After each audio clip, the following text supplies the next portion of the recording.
Well, the plan with Dmitri was that we had a month in his current foster situation in Mill Valley. So within a month I needed to find him either another foster or a rescue that takes feline leukemia cats. You know, he has a lot of work. He was not using his legs very well, and there was a lot of maintenance concern. So it was really important that we get him out as soon as possible. If I couldn't find a foster for him and I couldn't find a rescue, and there was nothing else to do but euthanize him, so we were really on a really tight deadline. So I went online, I contacted probably a half a dozen, throughout the country, a half a dozen rescues that do take feline leukemia cats, and none of them could take Dmitri. I had a feline leukemia positive cat that's losing mobility in his back legs, that may become incontinent, that's falling in his poop and has diarrhea. So that was the biggest challenge. I had 4 major criteria that had to be met that was not impossible, but it was going to be very, very difficult to find that one rescue that would say yes to this cat. How do I find that needle in the haystack to get Dmitri a permanent home? And so the best way to do that is just through social media, through networking, just blast it out, because you never know who shares with who, or who knows who, or who's following you on Facebook. I don't know everybody that follows us. There's some people that comment all the time. So I just said, you know what? I'm just going to blast it out in the universe. I'm just going to let it rip, and somewhere through the shares, someone's going to come through, because I know someone cares enough about cats to do this. So I think a week to go, and time's running out, and I'm on Facebook, and I get a post from a woman up in Walla Walla, Washington, Kathy Fout, who runs Silver Cloud Sanctuary. And she says that she has some sick kittens that she needs to nurse, but as soon as they're out and they're adopted, Dmitri can come on up. So I'm crossing my fingers the kittens aren't too sick. And I get an email just on the deadline that she can take them. So now what I have to do is figure a way to get Dmitri from basically snap cats to Silver Cloud.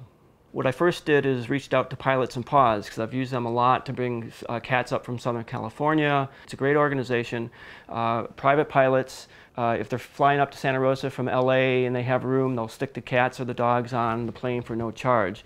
But Walla Walla is kind of a small town. It's a little bit out of the way, and I kind of felt that this wasn't really going to happen through Pilots and Paws. So then, as the deadline's approaching, I decided that we would just fly him, and there was another FELV positive kitty in the Bay Area that needed a home also, named Butter.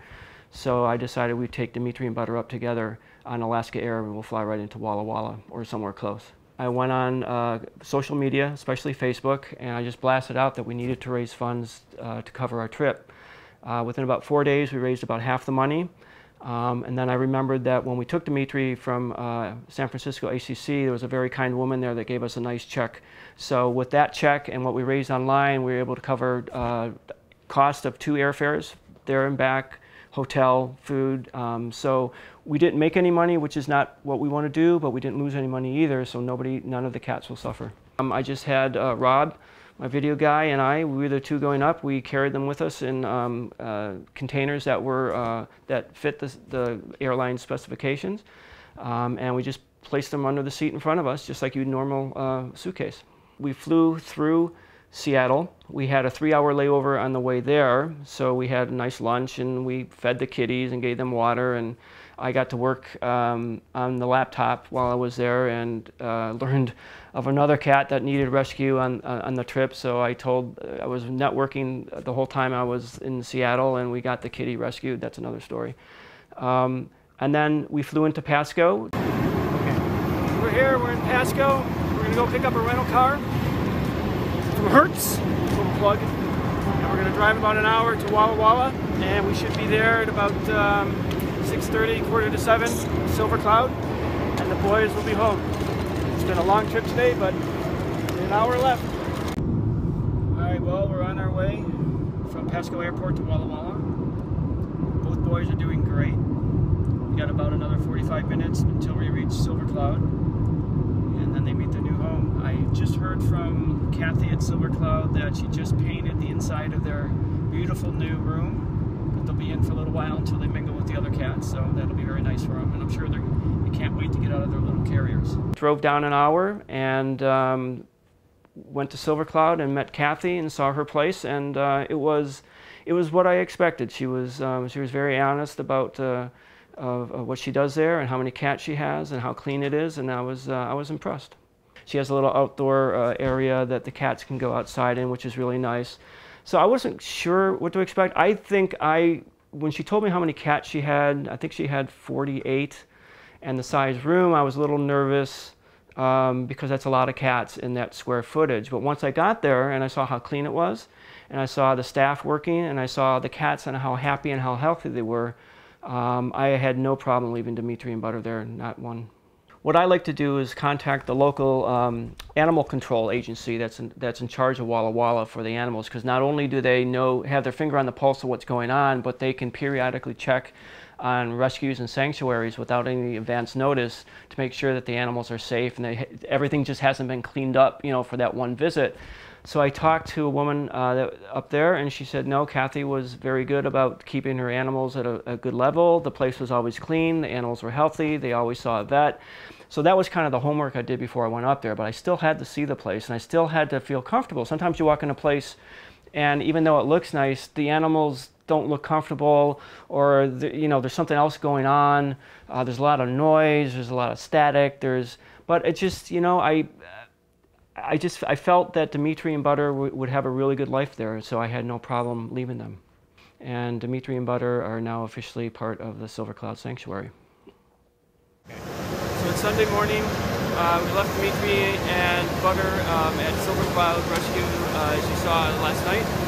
Got a good night's sleep, and now we're leaving Pasco to go back to Seattle, and then we're going back to Santa Rosa. It's been a really long month, but Dmitri and Butter are in their safe home. They're safe forever home, and feeling pretty good right now. Thanks.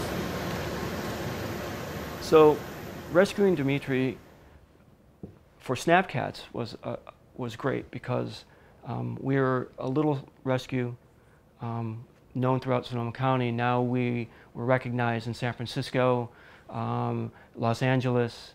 We're getting emails from all around the United States. So for our organization, it was really, really good. And because of the positive outcome, it was even better. Personally,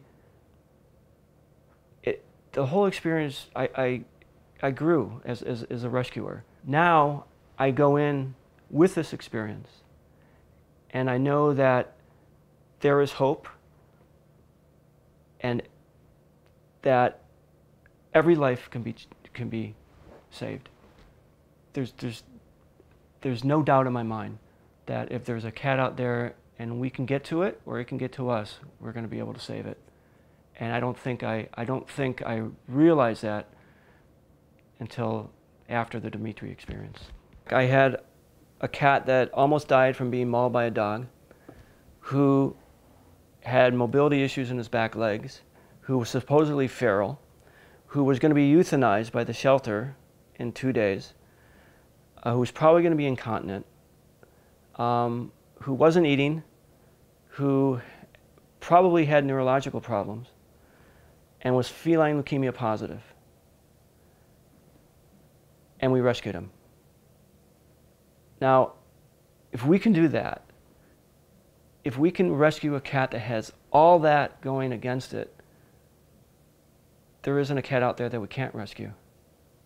So you can never give up. And we'll never give up. Because that's what rescue is about.